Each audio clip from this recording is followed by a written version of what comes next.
All righty. We are live. There's David Tua. Let me add him in. Good to see everybody. Okay. Um, Boom. There we go. Hey, man. How are you? Hey, good. How you doing, man? Good, good. I invited Jeremy. Hopefully, he'll make it. He has a tendency Okay, cool. for not showing up sometimes. So It is what it is. it is what it is, Oh, man. good. It is what it is. Yeah, no worries. Thanks for joining. You're in New Zealand, right? Yeah, I'm in New Zealand, brother. Okay, that's great. And that's where you're born and raised, right? No, I was born in Samoa, so about 4 hours from here. Oh, okay, okay. And is that Yeah, where you were raised? that's pretty much where I was born. I was raised till I was 10. Okay, okay, Then I came. Then we migrated here to New Zealand, and the rest is history. So yeah. okay, okay. So how old were you when you first walked into a boxing gym? Well, I started when I was 7. Hmm. So yeah, Okay, started back home, and then yeah. So when we left, we came to New Zealand specifically for education. okay, My grandfather, well, actually, my grandparents were headmasters, so they were educators okay, back home. So the reason for coming over to New Zealand was really in search for a better future, but most importantly, education.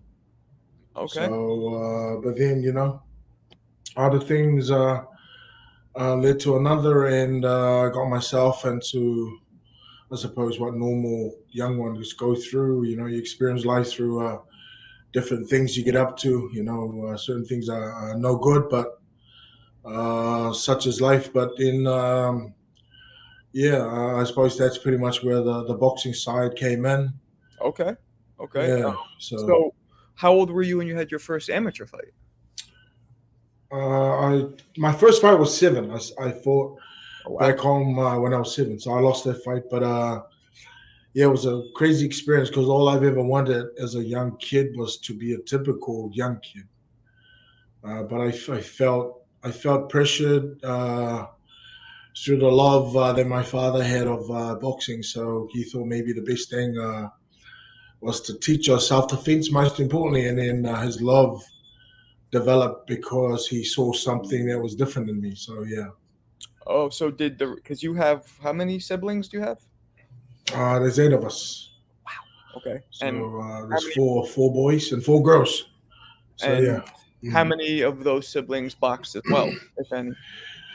All of us fought. Oh, Even the girls, we spotted my sister. That was my first bloody nose. My really? sister, yeah. But yeah. So, but I think it was more self defense than anything. So yeah, Okay. that's pretty much how everything came about. Yeah. Was it a tough area where you grew up? I wouldn't say tough, but probably low economical as I suppose as you how would you look at life? Yeah. But I guess like anywhere else where you go in this world, you make it your home, and you make it as comfortable as it can be, and make the most out of any situation that you get yourself into or that you have yourself into. So Right, right. yeah, No, that's true. No, that's true. So, how many amateur fights, when it was all said and done, did you end up having? thinking maybe 87, 89. Okay. Yeah. And So you were a bronze medalist in the Barcelona Olympics. 92. Yeah. Yeah, that's impressive. What was the Olympic experience? What was that like? Was it special for you? What was it like? It was special for me not because of the Olympic itself or what it stands for, but it was special for me because of the opportunity to do well in the sense of, because I think at the time if you win the gold, I think the sports foundation would reward you, I think either 25 or 30K. So I think for me, it was special because of that. If I had won if I had won the gold, that would have been the down payment for my parents' house. Oh wow. So there was that was really the reason why it was special going to Oh, the Olympic Games. Yeah. okay. It was financial. I Yeah. mean, did you were you around the dream team at all?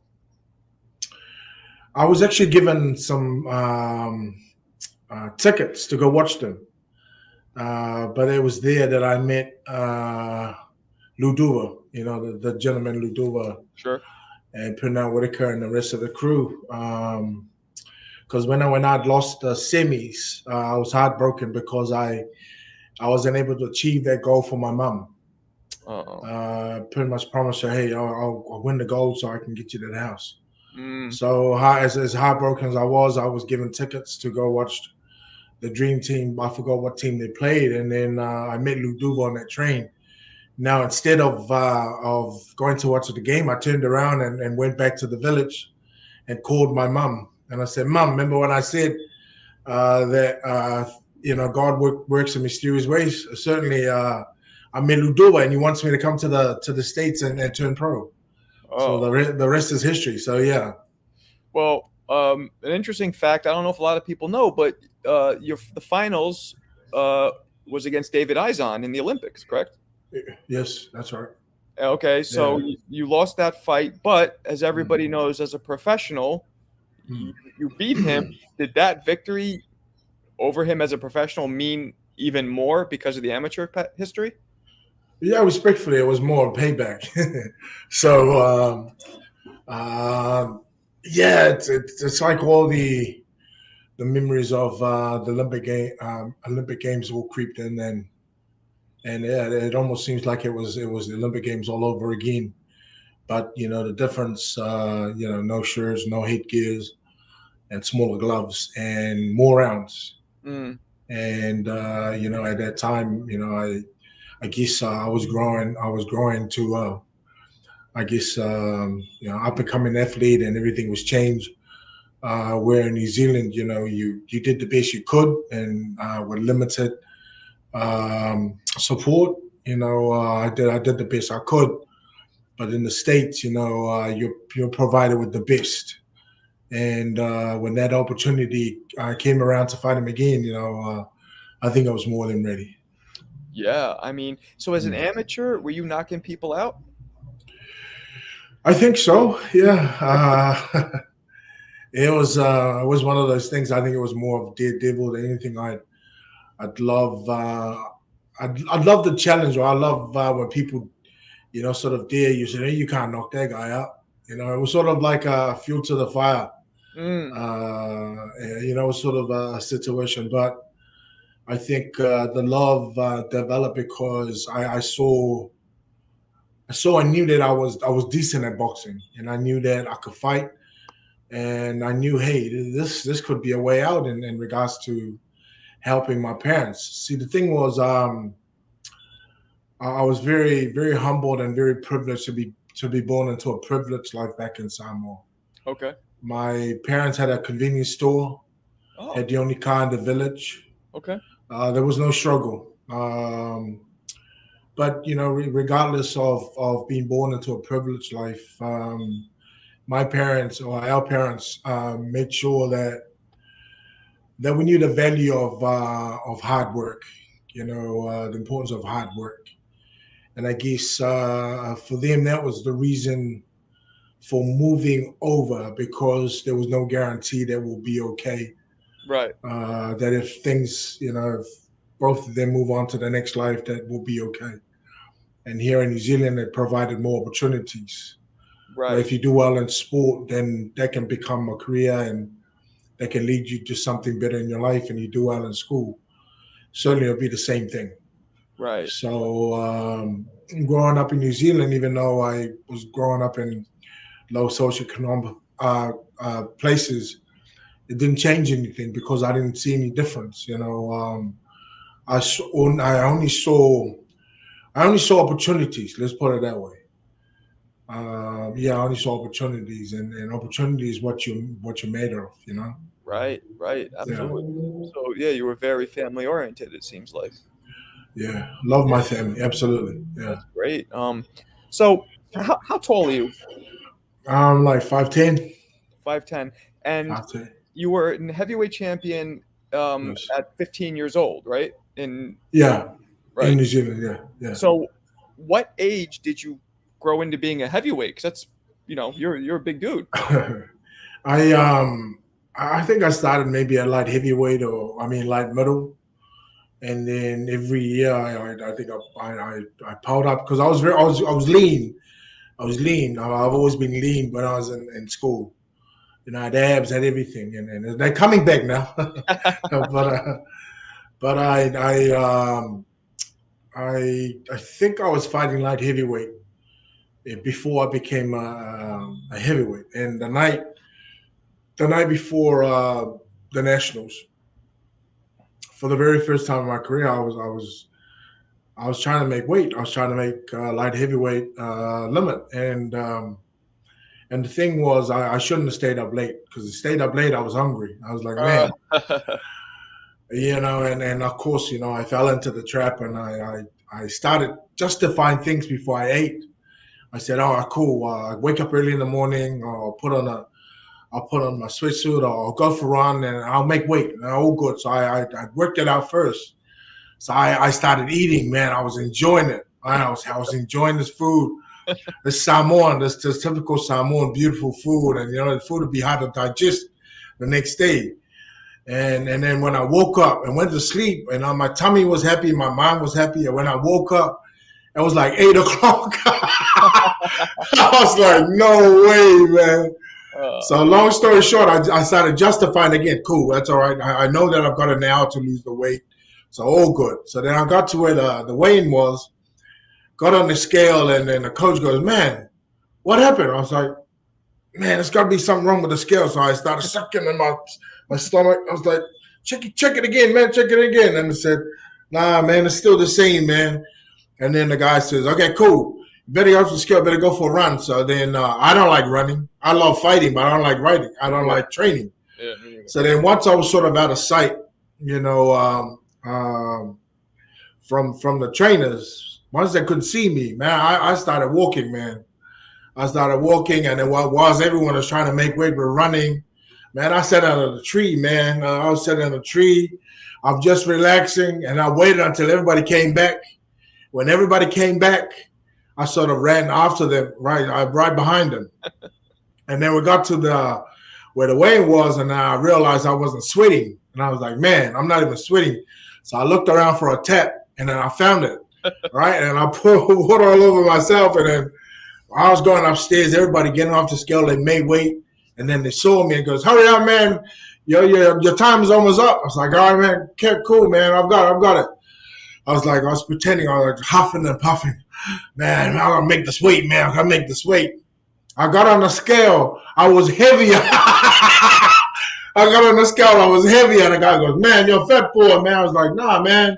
There's something wrong with that scale, man. You better check that scale again." So long story short, I at the Nestro, that was my senior year. So I fought. I fought, and so I went into the heavyweight instead of the light heavyweight division. And I first fight the draw. I was supposed to fight the current champion, and this guy was a beast. I had the privilege of sparring him in the team because him and I were in the same team, but he was older than me, and man, this guy was a grown man, yoked up. So he didn't turn up. I think he couldn't find a place, or maybe I don't know where he was at.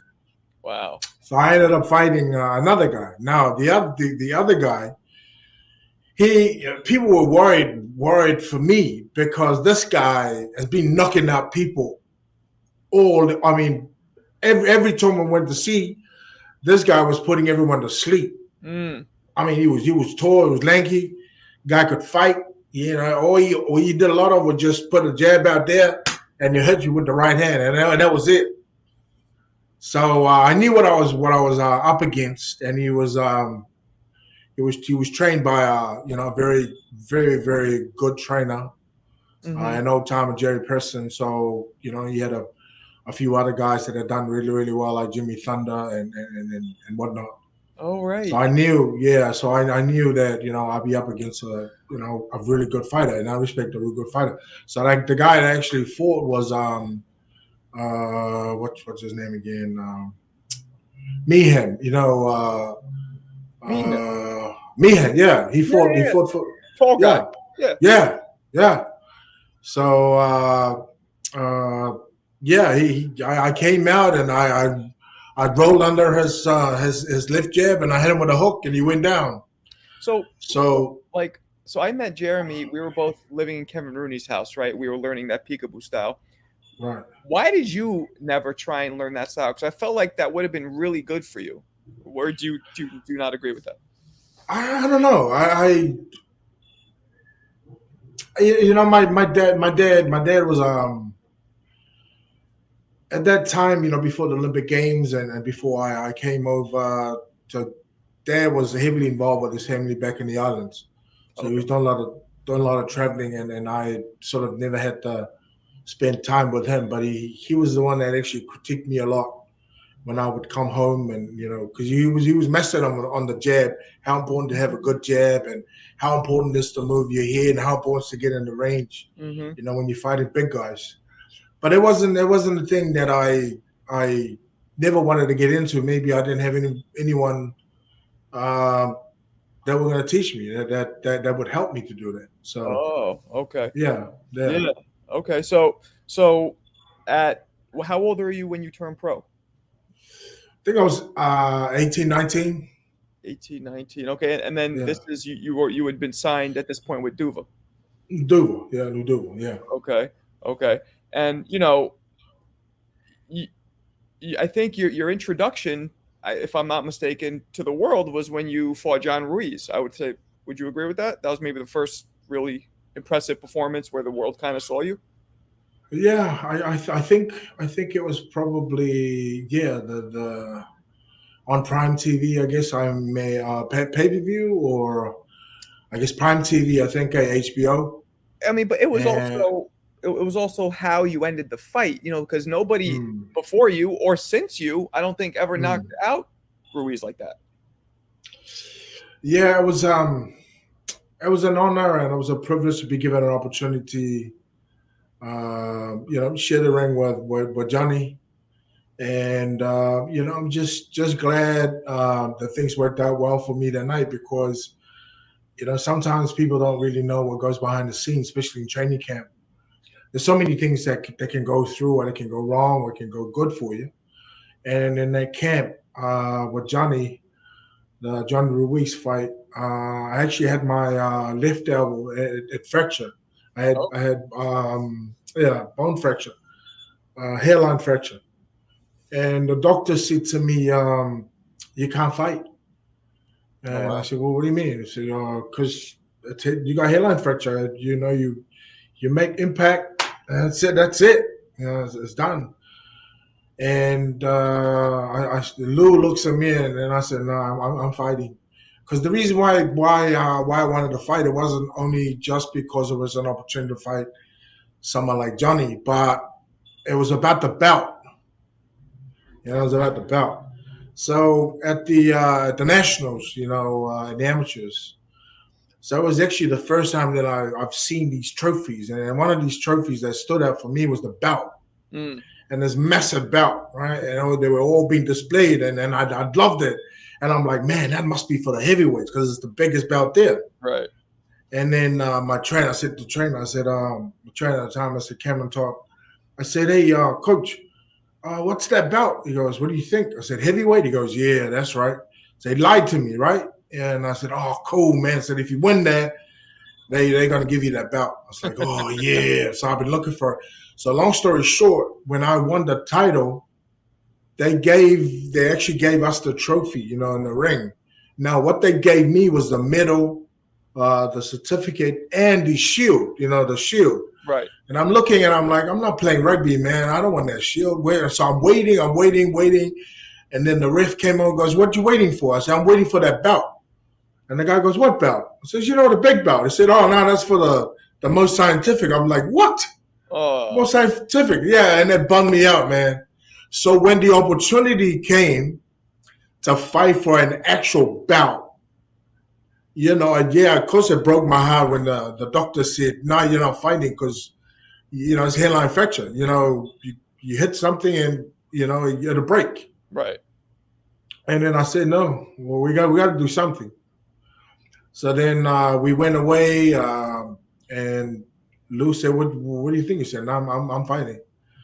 So yeah, we just put a cortisone shot there, and then the rest is history.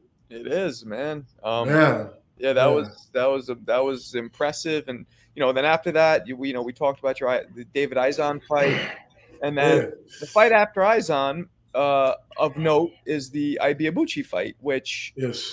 till this day, if I'm not mistaken, Mm. holds the record for the most punches thrown between heavyweights. Is that right?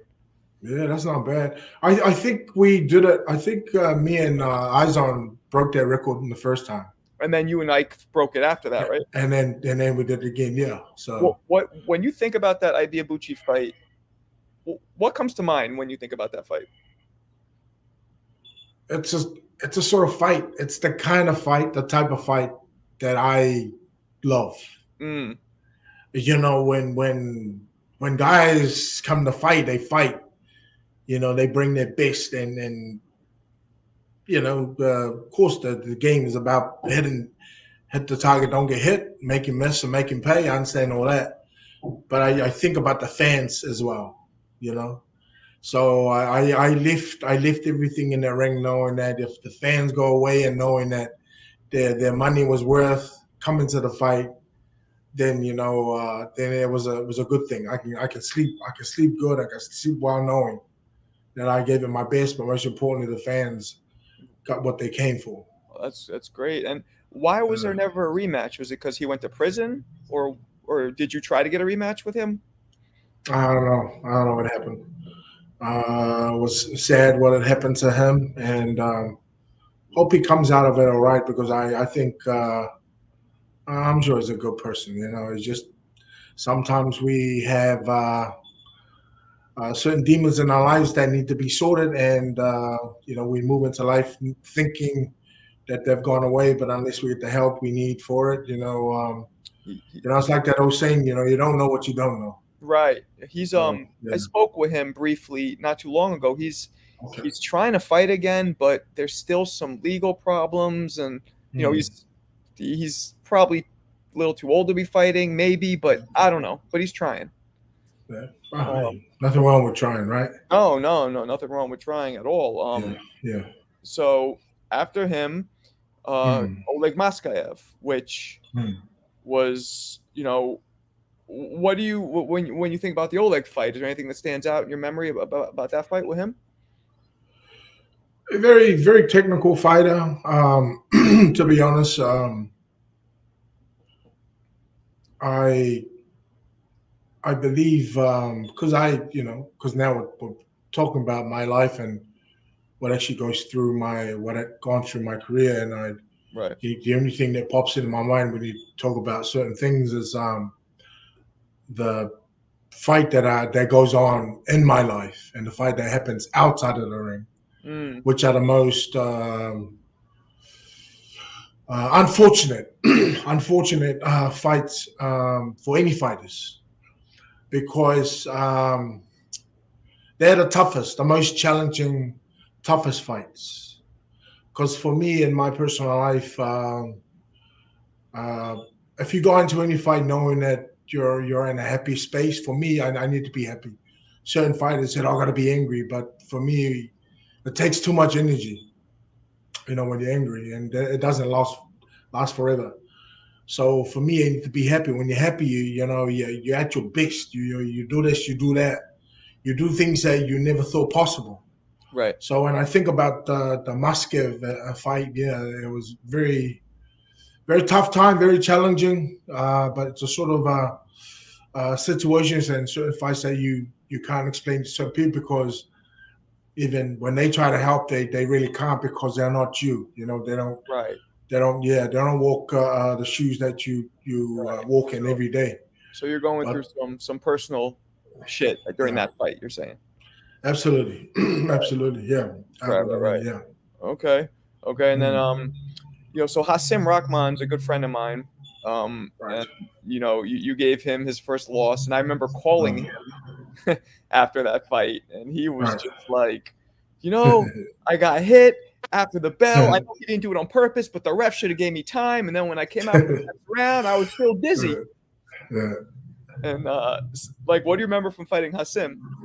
Yeah, it's sort of same thing again. Um, certain problem fights in my life. I wish everything was good, but like I said, you still got to walk that line. You still got to walk out and perform no matter what. You can't have a bad day.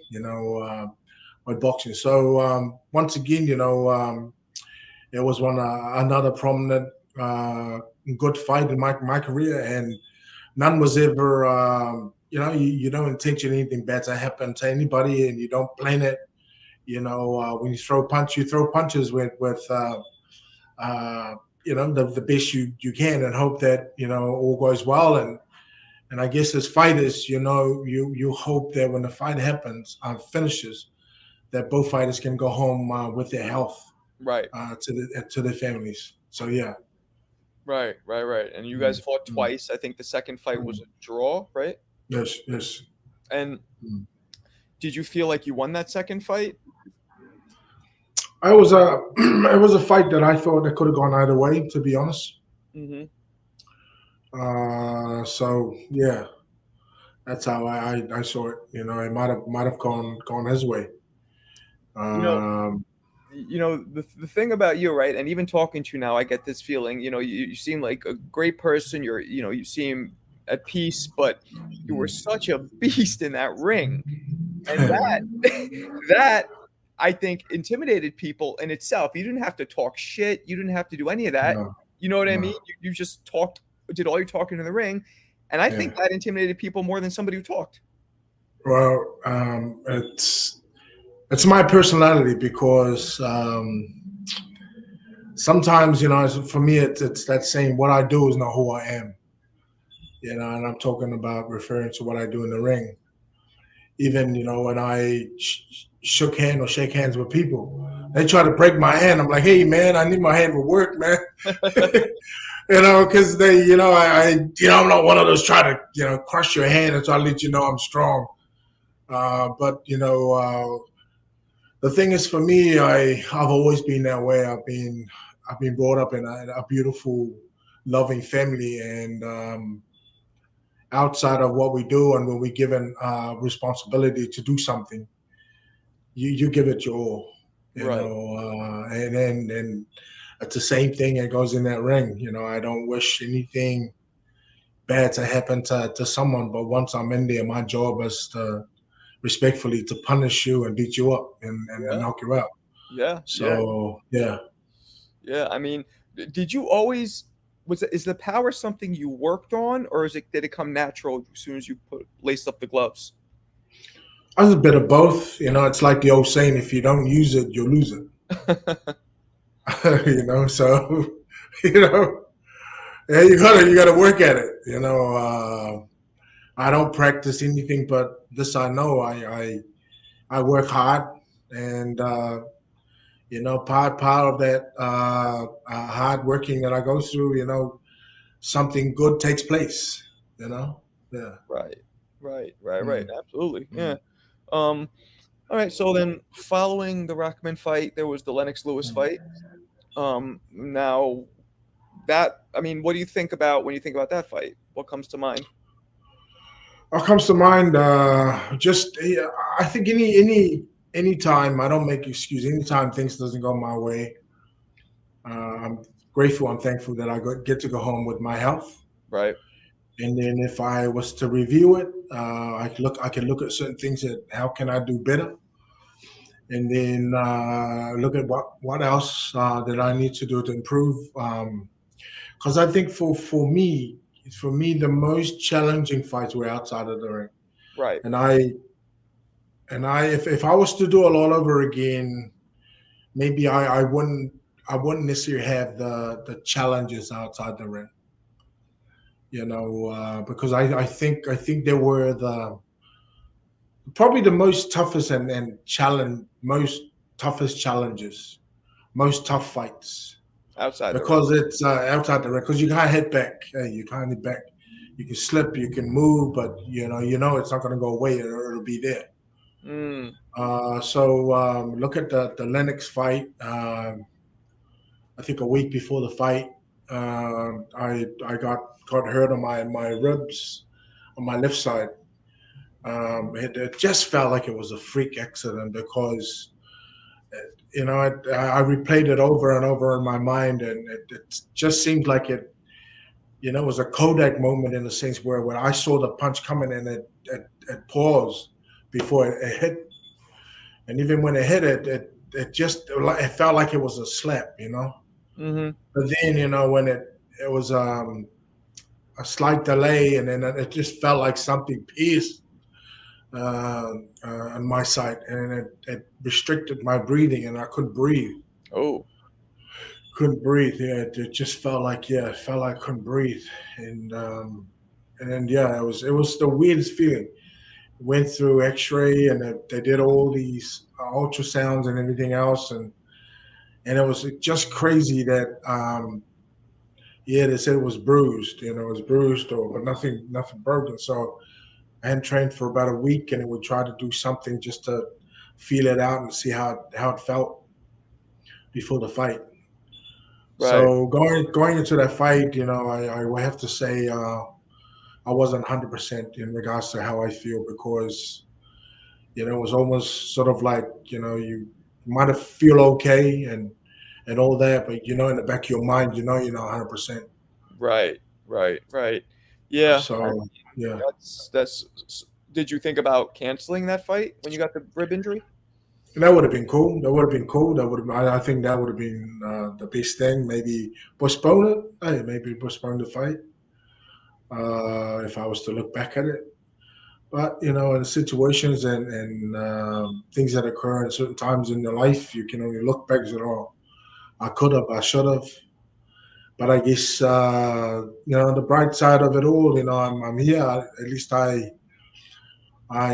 gave it the best I could, regardless of the situation that I was under and the things that I was Right, going through. right, right. I mean, And I'm still here today, having a chat about it. Actually, I look forward to seeing Lennox. Hopefully, I get to see him in some of these Hall of Fames that I've been privileged to go to. mm, And I would love to have a chat with him. yeah, yeah. I mean, Mm. yeah, you sound great. A lot. There's a lot of fighters, as you know, that don't end up with their health and have Mm. long-term effects from boxing. But Right. you seem like you're pretty sharp, and that's great. You also gave more punishment than you took punishment. So, you know, Respectfully, that's what you're supposed to do. absolutely. Absolutely. And but one thing about you, people Mm. don't talk about your power, but they don't talk about your chin. Like the few times you did get hit, I Yeah. mean, you weren't going anywhere.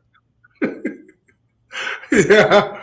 Well, that's the thing. We said, man, you got a strong chin, man. I said, well, it's not about having a strong chin. The idea is don't get hit on your chin. Right, right, Just right, because I take a good shot doesn't mean I'm gonna put my chin out as to hit me. right. No, it's not about that. See, the what I was very honored and very blessed and privileged to, uh, I guess, yeah, to have happened in my career in the very beginning was the opportunity to be blessed with a chance to be taught by the professor himself, Georgie Benton. Oh, So he was my very first trainer, wow. first coach. Yeah, and came out of the amateurs. It was like just green, just Right, up here. And he right. goes, "Nah, boy." He says, "Come here, baby." And when he said, "Come here, baby," I was like, "Who's he calling baby?" I was like, "What?" Because we're from New Zealand, man, right? Who's you like? I said to Lewis, "Who's you calling baby?" He says, "There's no girls around here but you." So he goes, "No, no, no, put your hand, put your hand down, baby." I said, "This is how you do it." And he taught me the Philly shawl or the way he fight. He said, Right. "This is how you need to do it, man. Like that, like this." And I was like, "Well, if I'm got my hand blocked here, what about this side? He said, just listen to me, baby. Listen to me. That's pretty much what we did every day. That's what I did. I just block punches. Right. Just that's what he did. Yeah. That's what I used to do. Yeah. Yeah. And to be quite honest, and then obviously the great Ronnie Shields and the great Roger Bloodworth, I was very, very blessed and very privileged to be trained under them as well. But Georgie Benton took me to another level because he helped me enjoy the sport for what it is. Like, he really allowed me to set up because he knew I could hit. Right. He set up my big shots, just by, says, man, he says, look, if you go into a bar and there's the toughest guy in there, you're not gonna go in there and try to beat him up. And he said, "Do you know what you need to do first?" He says, "No." I said, "You get him drunk, then you mug him." Yeah, he said, "Get him drunk." He said, "You got to be smart. You got to be clever." So he was a very clever man. Yeah. I mean, And wow. that's pretty much, to be honest. And it saved my health. It saved my life.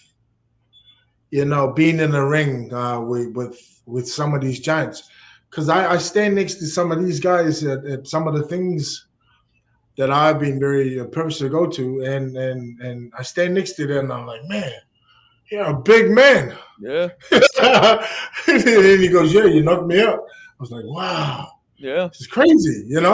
And really, for me, when I think about it, I'm in the sport of giants, man. Yeah. Yeah. These men, you know, they don't they don't they don't they don't think twice about hurting you when you're in there. No. They have an opportunity, they have an obligation. Yeah. They ain't gonna do it. And like, So you see the guys in your generation were tall, but now, 6'9", 6'7". I mean, they're just getting bigger. crazy. Yeah. It's just It's crazy. insane. Yeah. So I mean, you fought almost everybody in your era. Was there ever talks of a possible Mike Tyson fight when you were fighting? I think when I left the Duvas, when I was signed into the America Presents, um, then was then Dan Goosen, when Dan Goosen was the head of America Presents, may he rest in peace. I think there was talk.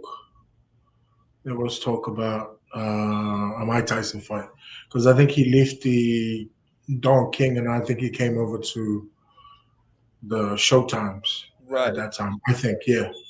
Did So yeah. did you ever move around with him, spar him?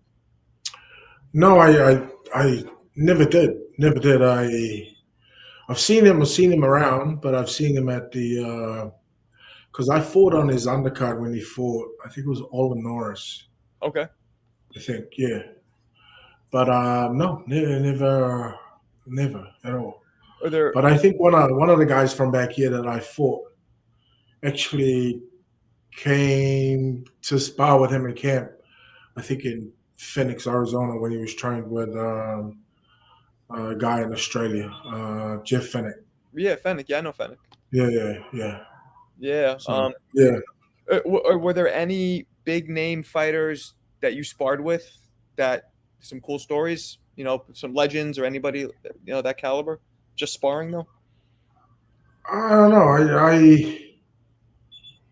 I think any opportunity in regards to sharing the ring with whoever, either it's a fight or sparring, it's a blessing. It's a blessing because you learn something from them. When I went to spy Evander, straight after I fought um, a man there from Lennox City, Selden. Daryl Wilson, because I think the night of the young heavyweights, he fought Briggs, Right. and then I fought Ruiz. So I think the winner fought each other. So, and then I think straight after that fight, I went to spar Evander, and that was awesome. That was absolutely awesome. Wow. So I think, yeah, it was an opportunity that I missed out on. So though I didn't get a chance to fight him, but I had the chance to spar with him. So yeah, it was an amazing opportunity. Wow, that's great. Riddick Hmm. Bowe, you ever spar with him? No, I didn't, but actually, I think I was on the card. On the card, I think he fought Michael Dokes. Yeah, I you think fought this was at the Madison Square Garden. him? Yeah, yeah. Yeah, so You're on the yeah, card. I saw him there. I was able to speak with him, Yeah, but in regards to sparring, no. never spar with him. So Wow. yeah, So I like, think I sparred. One of the other guys I sparred coming up was Michael Mora. yeah, well, you also Michael fought Mora. him. Yeah. But he was good dear friend of mine. He was a good dear Yeah, friend of I mine. know. I remember when you Yeah, fought him, they kept talking about yeah, that. You guys are friends. yeah. Really good friend. It was just one of those unfortunate things that yeah, I guess occurred in boxing and during our career. Yeah. Right, when you had to fight. Yeah. Mm. So like when you think of all of your fights, which one of your fights would you feel which victory was the most gratifying? Is there one? Wait. I speak with the utmost respect to everyone that I've shared the ring with, that I've been privileged to share the ring with, because they've all contributed to the person that I am today, and even the things that I've been able to privilege to accomplishing in the sport of boxing, like going to the Hall of Fame. So when I go to the Hall of Fame and with these places, I think of them. I'm grateful to them, because if it weren't for them, the world wouldn't be able to see the talent that I have. Right. But for me, the title fights, of course, yeah, because come from nowhere. It's almost like I came from nowhere and then fought for the undisputed. um, Wish things were different. Someone that asked me said, "Oh, if you're given the opportunity again to fight Lennox, what would be different?" I said, "When." It would be different, but what you call two prominent fight that stands out for me, as I value my career as I did with the Olympic Games. Two fights that stands out the most. First was my pro debut, and I think maybe 14 fight.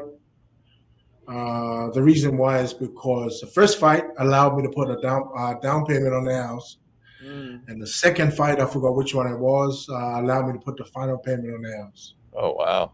So those were my two Okay. fight that stands out the most for me. Yeah, So is there a fight that you found the most disappointing? I guess maybe I don't know. I guess I could look at the title fight and said, "Oh, I'm disappointed because I could have done this, I could have done that." I look at the fight with Ike and the same thing again. Oh, I could have pushed a little bit more and this and that. Right. When I lost to Chris Bird, I said I could have pushed him more. I could have, I could look at it and say, oh, I was boxing too much. I could have done this, could have done that. Right. So I don't know. For me, I was privileged and I was blessed to have shared the ring with all these men. Mm-hmm.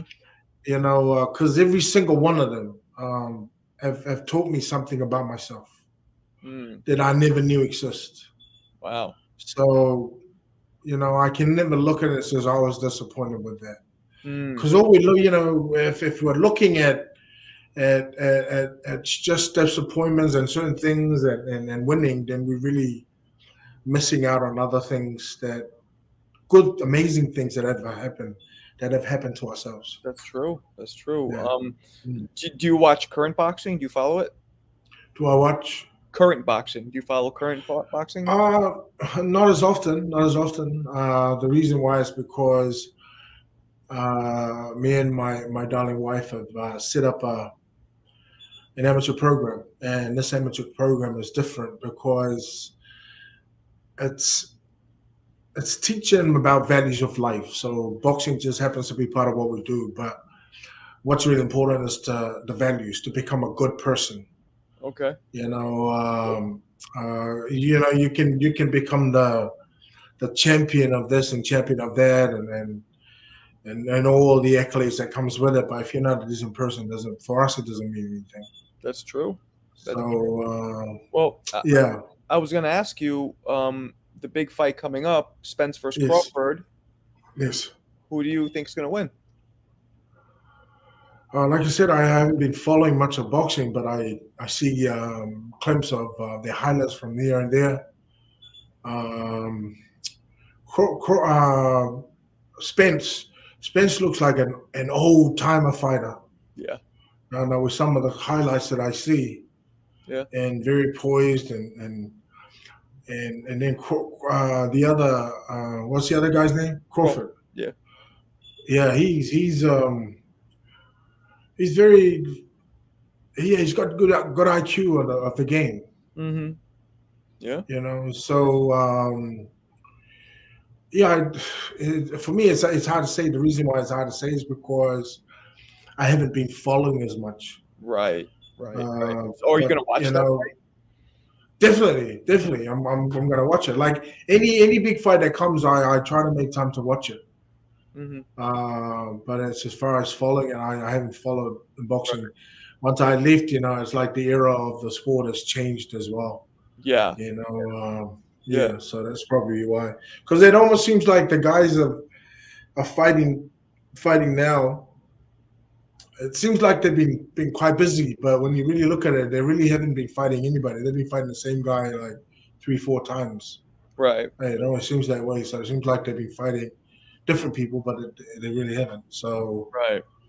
I suppose on the positive side, yeah, I suppose yeah, as long as they get paid, then there's a there's a good thing, eh? But it's Yeah. about giving back to the fans as well. Right. So Absolutely. Yeah. I mean, this uh, fight is looked at as a bit of a throwback fight, Spence and Crawford, and it's so evenly matched. That's one of the reasons why it's such a good. It's everybody's so excited to see it.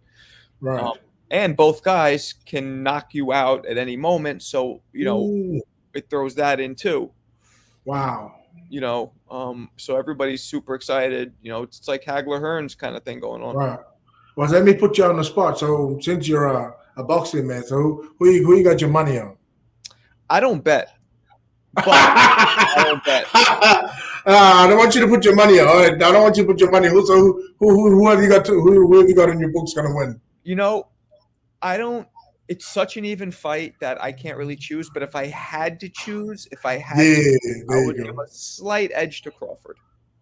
Wow. But I wouldn't be surprised if Crawford. I don't think anybody's Yeah, getting knocked out though. I don't see this fight because yeah, I think you of all people know this. I think a yeah, big part of a good chin is the will, yeah. right? Right? You know this. Yeah, And yeah, and these guys have that will that you had, and they're not yeah, getting knocked out. Maybe they'll get, yeah. maybe a decision, maybe a stoppage, but Right, yeah. maybe. But yeah, um, Yeah, but you're right. Crawford, yeah, it was Crawford is like yeah, no, actually Crawford is like the old guy. Hey, they both southpaw, right? well, sort of. Crawford switches. Oh, that's right. That's Crawford. Crawford is Crawford. But Spence is the southpaw. Southpaw. That's right. Yeah. Yep, yep, yep, yep, Okay. yep. And Okay. they're Oh, both. cool. Yeah, no, it's great, undefeated, and it's exciting. So in wrapping up, I always ask people this. Yeah. Can you name your top five greatest fighters of all time in your opinion? Yeah. Sugar Ray Leonard. I Ooh, mean Sugar Ray Robertson. it's a good one. Joe Lewis. Good one. Rocky Marciano. Good one. Armstrong. Henry Armstrong. Yeah. Okay. And then what's his name? Ali. Muhammad Ali. Okay. Yeah. That's a great. Maybe I'll go back to front. I'd love the Armstrong guy. There was some stuff that I think the reason why I sort of lean in on certain people that I've mentioned is because they're life stories Right. and life stories. Yeah. So there's some resemblance in myself, you know, in certain things. Yeah. Right, right. No, Yeah. that's great, man. Well, Yeah. David, man, thank you so much for talking to me. No worries. And let's maybe do it again sometime. All right, I appreciate. Hey, can you tag me in? Can you tag me in on this Yes. on this? Yeah, Yeah, please. I could send you the interview if you want. That'll be cool. That'll be cool. Yeah, no problem. All right, All man. right, thanks for your time and give my regards to Jeremy, brother I Jeremy. shall. I shall. Thanks a lot, man. All right, take care, man. Bye bye. All right, bye, bye.